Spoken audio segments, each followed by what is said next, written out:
Shalom, shalom, nous vous bénissons tous au nom de Jésus-Christ, de l'éternité qui est descendu avec des révélations véridiques de l'éternité pour faire de nous des éternels et puis retourner à l'éternité. Nous allons parler de la mission de Jésus-Christ aux enfers, en enfer. Pourquoi Jésus-Christ est descendu aux enfers, en enfer, pour faire quoi? Nous allons parler de la mission de Jésus-Christ et la mission de son frère Dieu aux enfers. Lisons d'abord dans Actes chapitre 2, verset 23. La Bible dit ceci. Cet homme livré selon les desseins arrêtés par l'Éternel et selon la préscience de Dieu, puisque durant les règnes de la première venue, c'était l'Éternel Dieu qui régnait, c'était lui qui était l'enseignant en chef, l'enseignant inspirateur. Vous l'avez crucifié, vous l'avez fait mourir par la main de l'impie. Dieu l'a ressuscité en le délivrant des liens de la mort, parce qu'il n'était pas possible qu'il fût retenu par elle. Vous voyez ici, Jésus-Christ avait connu ce qu'on appelle la mort. La mort, là, c'était la prison. Satan, sa prison, c'est la mort, les séjours des morts. Là, c'est le lieu où Satan retient les esprits pour les emprisonner. Et on appelle cela l'enfer. C'est-à-dire que là, c'est les lieux où Satan récupère les esprits, les âmes, pour aller les emprisonner. La mort, les séjours des morts. La mort, c'est la parole charnelle. Les séjours des morts, là, c'est la parole charnelle mélangée, le mélange, la coupe du mélange. C'est là où le serpent règne, l'esprit de l'égarement règne. La coupe du mélange, il y a un peu de la parole de l'esprit, un peu de la parole provenant du serpent. Le serpent est toujours là. La parole charnelle, sans révélation, le serpent, Satan est toujours là. Et c'est là où on parle de la prison du serpent ou de la mort. Et vous allez voir, c'est écrit quelque part ici, dans Romains chapitre, lisons d'abord, la Bible dit ceci. Dans Romains chapitre 3, verset 23, la Bible dit ceci. Tous ont péché et sont privés de la gloire de Dieu. Tous ont péché et sont privés de la gloire de Dieu. Ça, c'est les règnes de la première venue. Et pendant les règnes de la première venue, Dieu était l'enseignant en chef puisque l'Éternel marchait ensemble avec Dieu et c'était Dieu qui détenait la révélation de la première venue dans les lieux saints. C'est-à-dire que Dieu, sa chefferie, ça s'est fait voir dans les lieux saints. Là, Dieu était vraiment en chef, l'enseignant en chef. Alors, lorsqu'on dit ici, tous ont péché et sont privés de la gloire de Dieu, puisque c'était Dieu qui était l'enseignant en chef du règne de la première venue, là, vous allez comprendre ça à partir de Romains chapitre 5, verset 14. Dans Romains chapitre 5, verset 14, la Bible dit « La mort a régné d'Adam jusqu'à Moïse. Et pourtant, la mort durant le règne de la première venue a régné en commençant d'Adam jusqu'à Christ, puisque Christ aussi a connu aussi la mort. C'est-à-dire que la mort a commencé dès les messagers du premier âge jusqu'au 8e. Et puis, les chefs qui s'est échappé de la mort, c'était Dieu. Durant les règnes de la première venue, c'est ça ce qui fait de Dieu l'enseignant en chef dans les lieux saints, puisque dans les lieux saints, la mort a traversé les messagers du premier âge jusqu'à atteindre Christ le 8e. C'est seulement le 9e qui s'est échappé de la mort durant les règnes de la première venue. C'est comme ça que la Bible dit Dieu a ressuscité Jésus-Christ des morts. Puisque Jésus-Christ aussi était emprisonné dans cet enseignement charnel mélangé. Et c'est comme ça que vous allez voir l'emprisonnement de cette mort-là, le mélange qui retenait le Seigneur Jésus-Christ durant les règnes de la première venue. C'est ça la faiblesse de Dieu durant les règnes de la première venue. Et vous allez voir ça dans la mort a régné d'Adam jusqu'à Moïse, donc jusqu'à Christ. Et c'est Dieu qui a délivré Christ au travers de son message. Puisque durant les règnes de la première venue, Dieu était fort avec son message du règne de la première venue. Il avait la révélation véridique. Et vous allez voir ça dans Daniel chapitre 10, 12. Là, c'est représenté, l'histoire est représentée avec les deux anges, Gabriel et Michaël. L'Éternel a remis la bénédiction entre les mains de l'ange Michaël et Michaël et de Gabriel. Gabriel, c'est Christ. Gabriel, avec cette bénédiction, est allé pour remettre cela au messager du 7e âge, Daniel. Mais vous allez voir que non, le roi de Perse a retenu Gabriel 21 jours.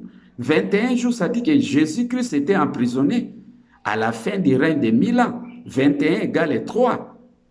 1 plus 2 égale 3. 3, ça dit que la pensée, l'enseignement et la pratique. Ça dit que Satan avait le dessus sur Jésus. Là, c'est Apocalypse 27. Satan délié.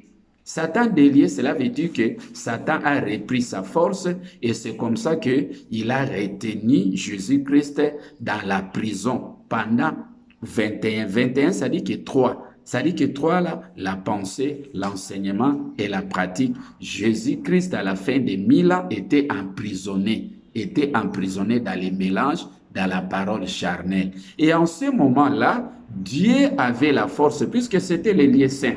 Les reines de la première venue, Dieu était fort avec son enseignement spirituel du commencement, ce qui est nommé les jugements derniers de l'Apocalypse chapitre 20 verset 11. Ça dit que Dieu a ressuscité Jésus-Christ. C'est-à-dire que Dieu en ce moment-là, lorsque Satan a retenu Jésus-Christ dans la prison, dans les mélanges, dans la parole charnelle, Jésus-Christ était faible, il n'avait pas de force. C'est comme ça que dans Matthieu 27, Jésus-Christ crie, mon Dieu, pourquoi m'as-tu abandonné? Non, Dieu n'a pas abandonné son frère Jésus-Christ être retenu en prison dans les mélanges. Dieu est descendu jusqu'aux enfers, dans les mélanges, dans la mort, dans les séjours des morts. Dieu est allé récupérer, délivrer son fils et son frère Jésus-Christ qui était emprisonné dans les mélanges entre les mains de Satan, entre les mains du serpent. Puisque c'était le serpent qui avait pris le dessus sur Jésus-Christ.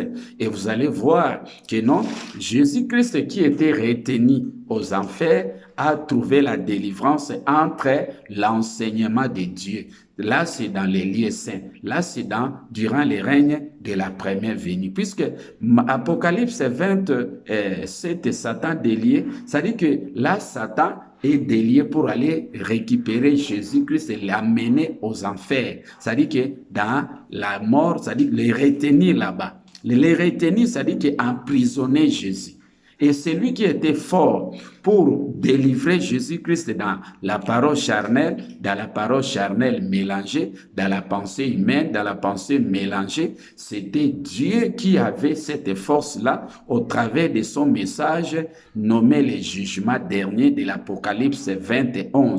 Et c'est comme ça que la Bible dit Dieu a ressuscité Jésus-Christ des morts. Cela veut dire que c'était Dieu qui est descendu aux enfers durant les règnes de la première venue à la fin des 1000 ans, lorsque lorsque Satan a retenu Jésus-Christ en prison, Dieu, au travers de son message, de son épée, est descendu pour combattre Satan, les renverser et puis récupérer son frère, son fils Jésus-Christ entre la prison de Satan et puis les délivrer.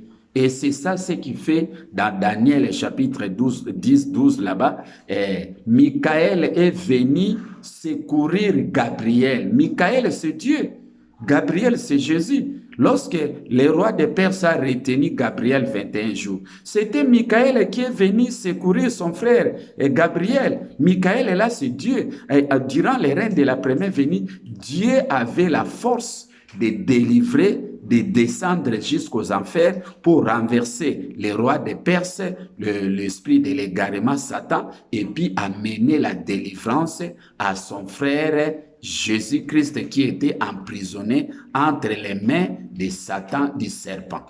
Mais à l'éternité, c'est Jésus-Christ maintenant qui descend aux enfers pour les libérer maintenant, son frère Michael, Dieu qui est emprisonné dans le mélange, entre les mains de Satan. Maintenant, c'est ça ce qui fait la chefferie de Jésus-Christ à l'éternité, puisque à l'éternité, Dieu qui était fort dans les lieux saints, arrivé dans les lieux très saints, Dieu est devenu faible, Satan et le serpent est allé jusqu'à emprisonner les frères de Jésus pour l'amener dans les mélanges.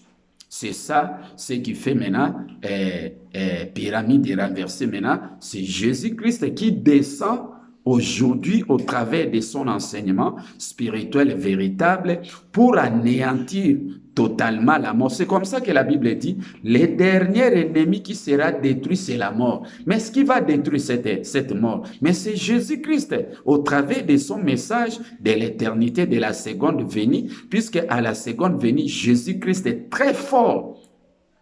Et au travers de son enseignement spirituel véritable, il descend maintenant aux enfers dans les mélanges de la parole charnelle pour récupérer son frère Dieu qui est emprisonné entre les mains de Satan, entre les mains du serpent. C'est de la manière que Dieu avait ressuscité Jésus-Christ, délivré Jésus-Christ entre les mains de Satan durant les règnes de la première venue. Mais à la seconde venue, c'est Jésus-Christ qui délivre son frère Dieu qui est retenu maintenant dans les mélanges entre les mains de Satan. Comment Satan tuait ce frère-là? Mais vous allez voir, Satan pour te retenir, pour t'emprisonner, il va te donner sa femme, sa sagesse de l'égarement.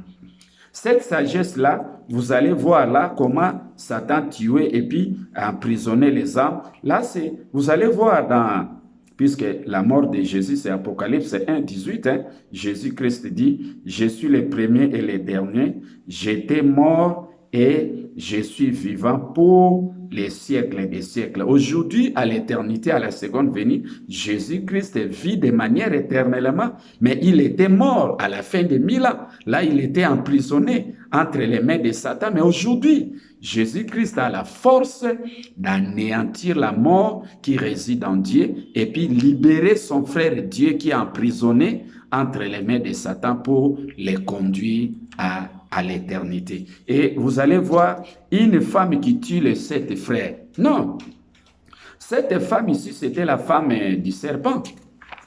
Vous allez voir ça dans Apocalypse 17 et 3. La femme qui est assise sur une bête écarlate. Et là, c'est la sagesse du Satan, des serpents. Et cette sagesse-là, c'est Marc 12, 19 à 22. La femme qui tuait les 7 frères. Les 7 frères, c'était les messagers de cet âge. C'est au travers de cette sagesse de Satan, la femme ici, qui anéantissait la pensée spirituelle, l'enseignement spirituel, la pratique spirituelle des messagers des différents âges. Et au travers de cette sagesse du serpent ici, cela a empêché tous les messagers des âges pour ne pas proclamer la vérité. Et cette femme aussi est allée jusqu'à tuer aussi Jésus, pour empêcher Jésus de ne pas proclamer la vérité à la fin des 1000 ans.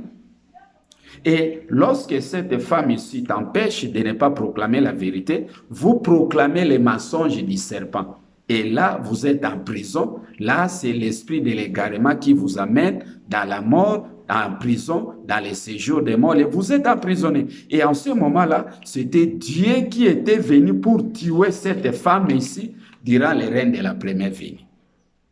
Dieu a anéanti cette sagesse du serpent durant les règnes de la première venue. Il a délivré Jésus-Christ du lien de la mort. Lien, ça dit qu'il était lié entre les mains de Satan, du serpent. Et Dieu, au travers de son message, des jugements derniers, a libéré Jésus-Christ pour faire de lui saint comme lui, puisque dans Lévitique 19, soyez saints comme moi je suis saint, l'Éternel est votre Dieu. Mais à l'éternité, c'est Jésus-Christ qui est devenu très saint.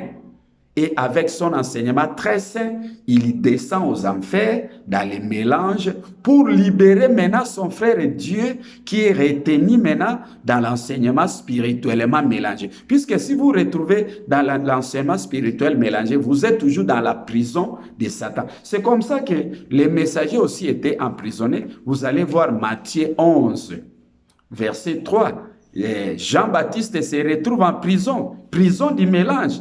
Même Paul aussi se retrouve en prison. Qui me délivrera de ce corps du péché? Le corps du péché, c'était la parole charnelle mélangée. Paul aussi était en prison. Il réclamait la délivrance. Et grâce soit rendue à Jésus-Christ qui nous libère, voilà. Là maintenant, Jésus-Christ qui nous libère de l'emprisonnement du péché, de la mort, du mélange, de la parole charnelle, c'est Jésus de la seconde venue qui a reçu un enseignement spirituellement élevé. Et vous allez voir comment Jésus-Christ délivre son frère Dieu qui est emprisonné dans les mélanges, dans l'Apocalypse 19, verset 15. Jésus a, au travers de son épée, l'ange de l'Éternel, avec son épée, il anéantit la coupe de l'ardente colère du Dieu Tout-Puissant. Mais cette coupe-là est mélangée. Et c'est comme ça que Jésus descend aux enfers, aux enfers pour libérer d'abord son frère Dieu qui est retenu là-bas, de la manière que Dieu avait ressuscité Jésus-Christ durant les règnes de la première venue, pour faire de lui saint, les rendre saints. À la seconde venue, c'est Jésus-Christ maintenant, de la seconde venue de l'éternité, qui libère Dieu pour faire de lui l'enseignant très saint et puis l'amener dans les lieux très saints et à l'éternité. C'est ça ce qui fait l'enseignant chef, la chefferie de Jésus-Christ. Puisque à l'éternité, c'est Jésus-Christ qui règne. Durant les règnes de la première venue, c'était Dieu qui règne. Donc à l'éternité, c'est Dieu qui règne. C'est Jésus-Christ qui ressuscite Dieu qui est retenu dans les mélanges. Ça, ce sont des révélations de l'éternité, que cela ne vous choque pas. Ce sont les enseignements de Jésus-Christ de la seconde venue. Et ces enseignements vous conduisent tout droit à l'éternité. Ça, c'est l'éternel enseignant au travers de Jésus-Christ. C'est le pasteur Antoine Lobola. Bye bye, nous allons continuer au travers de cet enseignement.